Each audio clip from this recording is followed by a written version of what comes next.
Hi friends, I thought I would talk about the three refuges today. It's something very important in Buddhism, and I don't think I've made a video about it before, but it's something that's chanted in pretty much every flavor of Buddhism across the world. So in Theravada through most of the Mahayana, Vajrayana, the Tibetan tradition, has a slightly different version of the three refuges. I think they add something called the three roots, but pretty much everybody chants the three refuges, and the refuges are the Buddha, the Dharma, and the Sangha. This is sometimes called the triple jewel.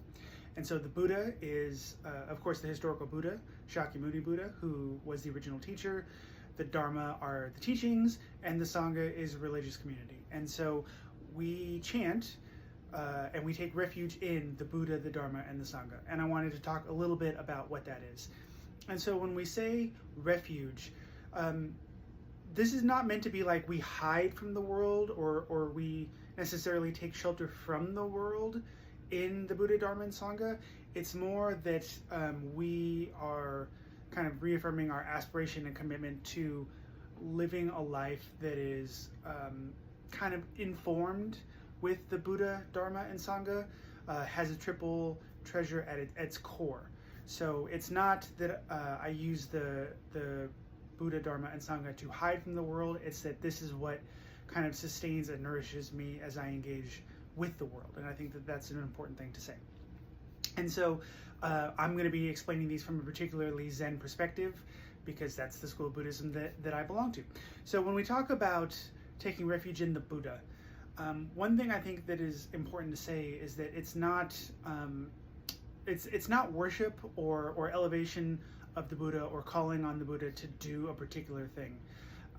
I think there's a fairly universal human desire or drive to like have a mommy or daddy come in and make everything okay. And that's not what refuge in the Buddha is.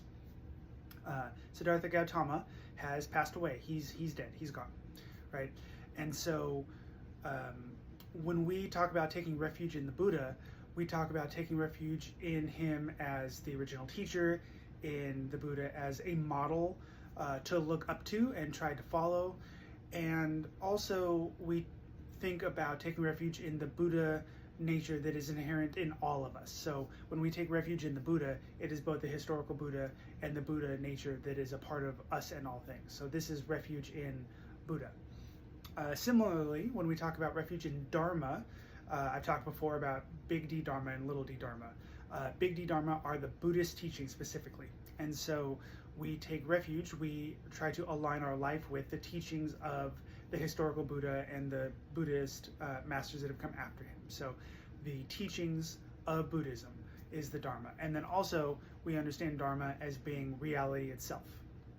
And so we try to align ourselves, have at our core the teachings and reality of the world as we understand it through the Buddhist teachings. And then finally we have the Sangha, which is both the religious community that we belong to, but also the community of all beings. And so if you think about the kind of different levels of this, when we take refuge in Buddha, Dharma, and Sangha, we are taking refuge in kind of this Buddhist path statement. And each branch of Buddhism might have a slightly different idea of how that functions, but we're also taking refuge in kind of the reality and the functioning of the world. And again, that's going to be understood a little bit different based on what branch of Buddhism you belong to, but that's always part of it, right? A Theravada or a Vajrayana or a Zen practitioner are going to have different nuances on how they understand how that works, but the refuge in both the Buddhist teachings and the world as it is kind of built in. And I thought that a really nice way to kind of bring this together and in the video is if you look at various websites for different branches of Buddhism, you'll find usually it's all the same words. I take refuge in Buddha, I take refuge in Dharma, I take refuge in Sangha. Plum Village, who is the lineage of Thich Nhat Hanh, so a Vietnamese Zen teacher, they had kind of a 3-layer chant, so a little bit longer.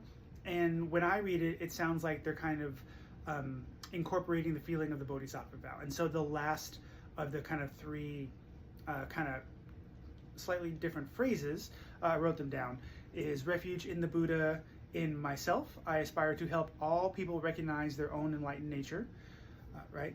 I take refuge in the Dharma in myself. I aspire to help all people fully master the way of practice and walk together the path of liberation, and I take refuge in the Sangha in myself. I aspire to help all beings build communities and support transformation.